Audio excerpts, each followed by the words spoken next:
નમસ્કાર, આપ જોઈ રહ્યા છો સ્પાર્ક ટુડે ન્યૂઝ। આમોદમાં એક ચોંકાવનારી અને ગંભીર બેદરકારી સામે આવી છે। જાહેર માર્ગ પર વર્ષોથી ખુલ્લા પડેલા ખતરનાક ભૂવા બાબતે ન્યૂઝ પ્રકાશિત થયા બાદ આમોદ નગરપાલિકા અચાનક જાગી ગઈ, પરંતુ ભૂવો પૂરવાને બદલે તેના પર શૌચાલયનું ઢાંકણું મૂકી દેવાયું। જાહેર માર્ગ પર જ્યાં રોજબરોજ લોકોની અવરજવર રહે છે, ત્યાં આ રીતે ભૂવા ઉપર માત્ર ઢાંકણું મૂકી દેવું આ બેદરકારી નહીં પરંતુ ગંભીર જોખમ છે।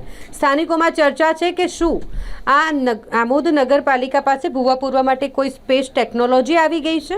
જો કોઈ બાળક કે વાહન આ ઢાંકણા સાથે અકસ્માતનો ભોગ બને તો જવાબદારી કોની રહેશે? મોટા સવાલો ઊભા થઈ રહ્યા છે। હું કેતન મકવાણા, જંબુસર વિધાનસભા યુવા કોંગ્રેસ પ્રમુખ।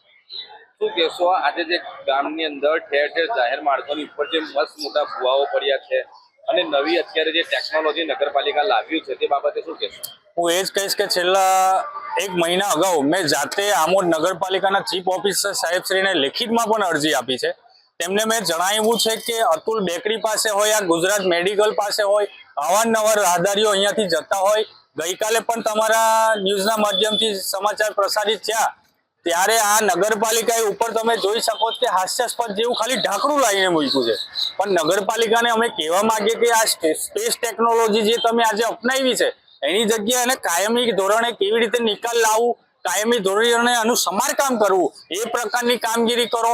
અને આમોદ નગરમાં આજે તમે જાતે જોઈ શકો છો કે જે જર્જરી ટાવર છે, જે ટાવર પણ છેલ્લા ઘણા સમયથી આ બનાવ બનેલો ત્યાર પછી નગરપાલિકા તાત્કાલિક ધોરણે ત્યાં સમારકામ કરે, જેથી ત્યાંના દુકાનદારો છે, જે લારી ગલ્લાવાળા છે, તેમને ત્યાં આગળ પોતાની રોજીરોટી માટે રાહત મળી શકે।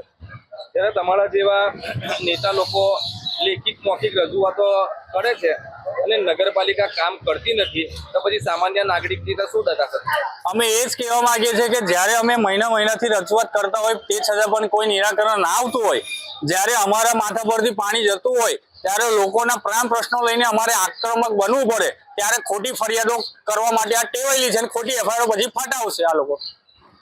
શું પ્રોગ્રામ રહેશે હવે જો આ ખાડાઓ પૂરવામાં નહીં આવે તો આગળ? જો આગામી અઠવાડિયાની અંદર આમોદ નગરમાં જે સમસ્યાઓ છે આ ખાડાની, જ્યાં અવારનવાર અકસ્માત પણ થયા છે, આનું નિરાકરણ કરવામાં નહીં આવે તો અઠવાડિયામાં નિરાકરણ નહીં થાય તો યુવા કોંગ્રેસ દ્વારા આ જ ચીફ ઓફિસર સાહેબની કચેરીની બહાર ઘેરાવો કરવામાં આવશે।